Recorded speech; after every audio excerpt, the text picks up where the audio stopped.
అందరికీ నమస్తే. ఇందిరా మహిళా శక్తి ప్రజాపాలన విజయోత్సవాలు అంటే గవర్నమెంట్ వచ్చి 1 ఇయర్ అయిందని ప్రభుత్వం విజయోత్సవాలు జరుపుతున్నది. నిన్న వరంగల్ పోయినరు, సభ జరిగింది. తర్వాత ఈరోజు వేములవాడ గుడికి పోయినరు సీఎం రేవంత్ మిగతా మినిస్టర్లంతా. ఇది కాంగ్రెస్ పార్టీ చేసుకుంటున్న విజయోత్సవాలా లేకపోతే ప్రభుత్వం చేస్తున్న విజయోత్సవాలా అనే క్వశ్చన్ ఒకటి రేజ్ అవుతుంది. ఎందుకంటే ప్రభుత్వం చేసే విజయోత్సవాలు అయితే జనమంతా దానిలో భాగస్వామ్యం కావాలి. జనం 1 ఇయర్ పాలన అయింది మీకే కాదు, తెలంగాణ జనానికి కూడా ఎలక్షన్ అయిపోయినాక కొత్త ప్రభుత్వం మీరు చెప్పినటువంటి ప్రజాపాలన అవేంటేంటో చెప్తారు కదా, అన్నిటికీ ఏడాది అవుతుంది. మీ ఒక్కరికే కేవలం రేవంత్ రెడ్డి ముఖ్యమంత్రి మాత్రమో లేకపోతే మీరంతా మంత్రులయ్యి లేకపోతే మీరంతా ఎమ్మెల్యేలు అయ్యి మాత్రమే సంవత్సరం కాలే. మరి జనాల భాగస్వామ్యం ఎందుకు లేదు? అసలు జనాలను పిలిపే లేదు. జనాలు మీరు చేసుకోండి అని చెప్పాలి కదా. మరి ఆ ధైర్యం కూడా కాంగ్రెస్కు సరిపోలేదేమో అనిపించింది నాకు. సంవత్సరం పరిపాలన మీ మీద మీకే నమ్మకం లేదు అనిపించింది ఇదంతా చూస్తుంటే. మరి ఎప్పుడు 14వ తేదీ నుంచి ఈ నెల 14 మొన్న 14వ తేదీ నుంచి డిసెంబర్ 9 వరకు విజయోత్సవాలను పిలిపించారు. అంటే ఎవరు చేసుకుంటారు విజయోత్సవాలు? సీఎం, మంత్రులు, మీ ఎమ్మెల్యేలు వాళ్ళే చేసుకుంటారా? లేకపోతే దీనిలో జనం ఉంటారా? జనంకి ఎందుకు పిలుపు లేదు? జనాన్ని ఎందుకు పార్టిసిపేట్ చేస్తలేరు? వాళ్ళు రారు అనే నమ్మకమా? లేకపోతే వచ్చినా తప్పదు, తిట్టుబడక తప్పదనా?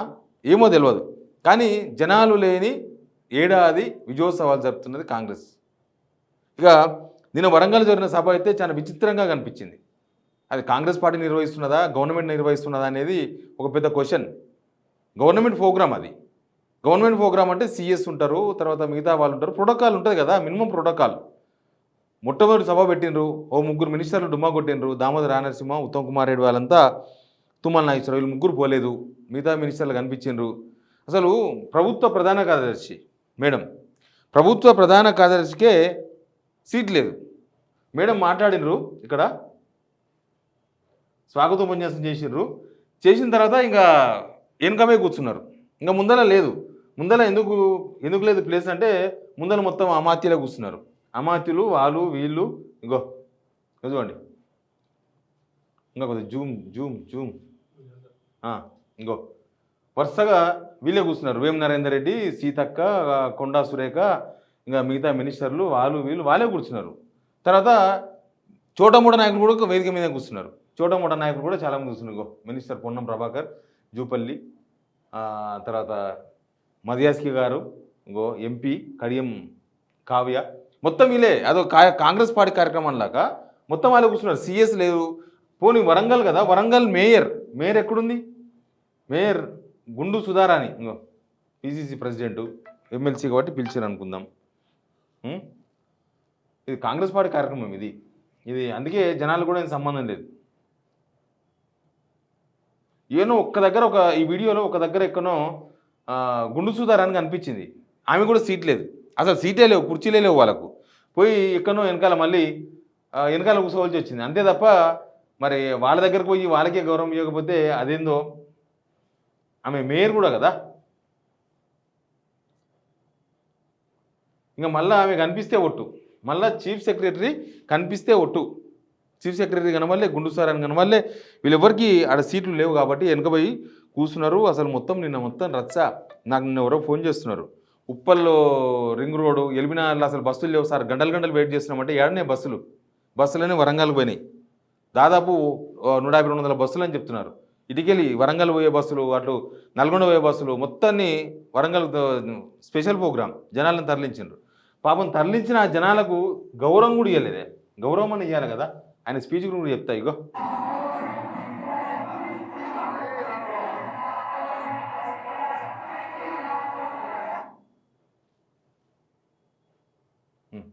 అన్న ప్యాకెట్లు ఇస్త్రీ పడేస్తున్నారు.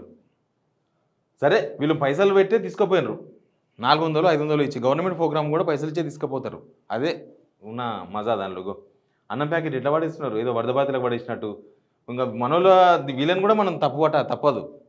ఓ ప్రోగ్రామ్ పోయినప్పుడు వాళ్ళు వ్యవహరించే తీరును కూడా మనకు ఆత్మగౌరవం ఉన్నోళ్ళమే కదా, చీమునెత్తురు ఉన్నోళ్ళమే కదా తెలంగాణ జనం అంటే.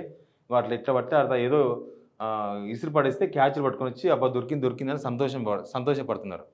అంటే మనం ఇంత దీనంగా ఇంత ఈ స్థితిలో ఉన్నాం కాబట్టే మనతో ఆడుకుంటారు రాజకీయ నాయకులు, అన్ని పార్టీల రాజకీయ నాయకులు అని చెప్పేది. వాళ్ళ మీటింగ్లకు పోయినప్పుడు వాళ్ళు మన కోసం ఏమి మీటింగ్ పెట్టలే, వాళ్ళ కోసం పెట్టుకున్న మీటింగ్లు అవి. మనం పోకపోతే ఆ మీటింగ్లు ఫెయిల్ అవుతాయి. ఆల్రెడీ నిన్న ఈ మీటింగు రేవంత్ రెడ్డి గారు మాట్లాడలేదు, ఆల్రెడీ పోతూనే ఉన్నారు జనం. ఆల్రెడీ వాళ్ళ పని వాళ్ళకు ఉన్నది. ఇక రేవంత్ రెడ్డి స్పీచ్ దగ్గరకు వద్దాం మనం. ఆయన మారతాడా మారడా, ఆ స్పీచ్ ఏందో, అది ఎందుకోసము, ఎవరు అడిగినారు ఆయన ఆ స్పీచ్ ఇవ్వమని. కేసీఆర్ పేరు లేకుండా బహుశా స్పీచ్ ఉండదు అనుకుంటా. అది చాలా విచిత్రంగా స్పీచ్ ఉన్నాయి, ఒకసారి వినండి ఇది.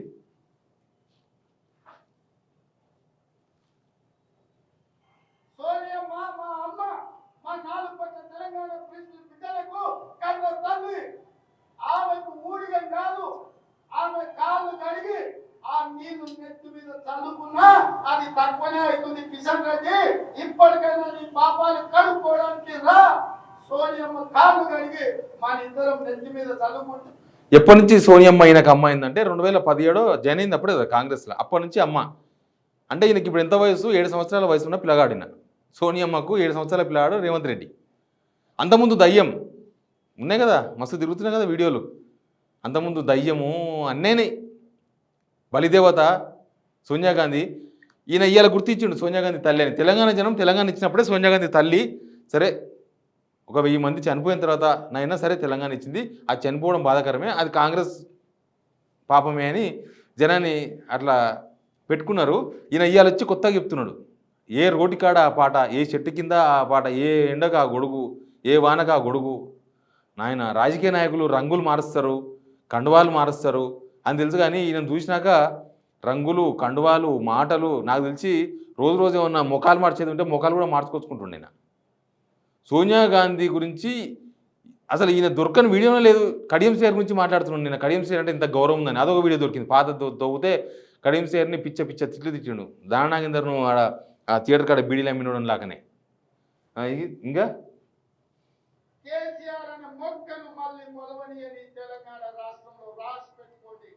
చెప్పిన నాడు ఓడిస్తాని, ఓడించిన పార్లమెంటులో గుండు సున్నా అని చెప్పిన గుండు సున్నా తెచ్చిన ఇయాలని పార్టీని మళ్ళీ మొలకెత్తని ఇయ్యనని. ఓకే, కేసీఆర్ అనే పేరు లేకుండా బహుశా ముఖ్యమంత్రి అయ్యిండ్రు, ఎంజాయ్ చేయండి, పదవిని ఎంజాయ్ చేయండి, ప్లస్ జనాలకి ఏం చేసినారో ఏం చేస్తారో చెప్పండి. లేకపోతే ఇంకా ఏదైనా కొత్త స్కీమ్స్ 6 గ్యారంటీలు అయిపోయినాయి అంటారు కదా మీరు.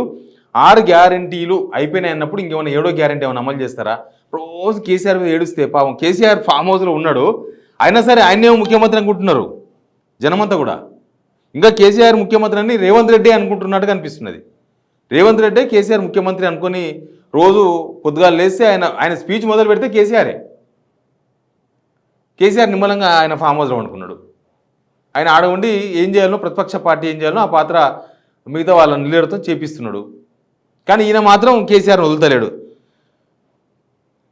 ఆయనకు బహుశా రేవంత్ రెడ్డికి మనసు తృప్తి లేనట్టుంది. ముఖ్యమంత్రి అయినా కూడా ఆయనకు సాటిస్ఫాక్షన్ లేదు. కేసీఆర్ తిరితేనే సాటిస్ఫాక్షన్, కేసీఆర్ పేరు తీస్తేనే సాటిస్ఫాక్షన్. కేసీఆర్ అసెంబ్లీకి రావాలి, అసెంబ్లీకి వస్తే చూస్తా నీ కథ చెప్తా అంటున్నాడు. అసెంబ్లీకి వస్తాడు, అసెంబ్లీకి ఇవ్వాలి కాకపోతే రేపు వస్తాడు, ఖచ్చితంగా వస్తాడు. ఏంటంటే ఈయన ప్రాబ్లం కేసీఆర్ రేవంత్ రెడ్డి ముఖ్యమంత్రి అయ్యిండు అనే విషయం ఆయన చెప్పాలి నోడుకుంటా. ఆ ఉబలాటం ఇది. మీరు అయ్యిన ముఖ్యమంత్రి తెలుసు కదా, ఆల్రెడీ మీరు పిఆర్ స్టంట్ ఎన్ని వేసినా కూడా కుయ్ అని సీఎం కాన్వాయే తిరుగుతున్నది కదా. అందరిని ఆపేసి, అన్ని యూటర్లను ఆపేసి, ఇటుకెళ్ళి సెక్రటరీ చుట్టూ యూటర్లు మొత్తం ఆపేసి మొత్తం మీ కాన్వాయ్ తిరుగుతున్నది కదా. మీరు ముఖ్యమంత్రి అయినరు కదా. మీరు ఇంకా ప్రగతి భవన్లో లేరు కాబట్టి బహుశా మీరు ముఖ్యమంత్రి అనే ఫీలింగ్లో లేనట్టున్నారు. పోండి ఆడికి, ఏం కాదు, అది జనాల డబ్బులతో కట్టిందే. లేకపోతే స్కీమ్లు అమలు చేయలేదు కాబట్టి బహుశా ముఖ్యమంత్రి అయిన ఫీలింగ్లో రేవంత్ రెడ్డి లేనట్టున్నాడు. లేకపోతే ఇంక అంతే కదా, ముఖ్యమంత్రి అయిన ఫీలింగ్లో ఉంటే ఆయన మంచిగా ఆ పదవిని ఎంజాయ్ చేస్తూ జనాలను కూడా ఎంజాయ్ వైపు తీసుకుపోతూ ప్రజాపాలన అవేంటో చేసేవాడు. కానీ ఇప్పుడు కేసీఆర్ ఒప్పుకోవాలన్నమాట. ఈయన ముఖ్యమంత్రి అని కేసీఆర్ ఒప్పుకోవాలనా? కేసీఆర్ ఒప్పుకుంటే తప్ప ఆయనకు సంతృప్తి కలగదా? ఆ భాష కూడా తాగుబోతుల సంఘానికి అధ్యక్షం చేస్తా, మీ ప్రభుత్వం మన ప్రభుత్వం నడుస్తుంది తాగుబోతుల పని మీద, తాగుడు పని మీదే కదా. గవర్నమెంట్లో మొత్తం అన్నీ పోయినాయి. రియల్ ఎస్టేట్ పోయింది, కన్స్ట్రక్షన్ పోయింది, హైడ్రా మూసి అన్నీ పోయినాయి. ఇప్పుడు గవర్నమెంట్కి వస్తున్న ఏకైక ఇన్కమ్ మందు. మరి ఆ బ్యాన్ చేసుకోవచ్చు కదా. అంతగానో విరక్తి ఉంటే బ్యాన్ చేసుకుని ఇప్పుడు కేసీఆర్ ఓడించిన అన్నప్పుడు ఆయన అధ్యక్షుడు ఎందుకు ఉండాలి? తాగుబోతుల సంఘాన్ని కూడా ఆయన అధ్యక్షుడు ఉండకూడదు.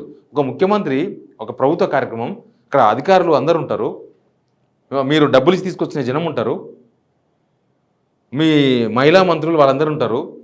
ఏం మాట్లాడడం తెలియకపోతే ఇక ముఖ్యమంత్రి అయితే ఏంది, కాకపోతే ఏంది అంటారు. చూసినారా, సంస్కారం లేనివాడు చదివితే ఏంది, ఏమైనా చదవకపోతే ఏందని అంటారు కదా మన పెద్దోళ్ళు. ఈ సంస్కారమే లేదు వీడు, ఇంత చదివితే ఏం లాభం అంటారు కదా.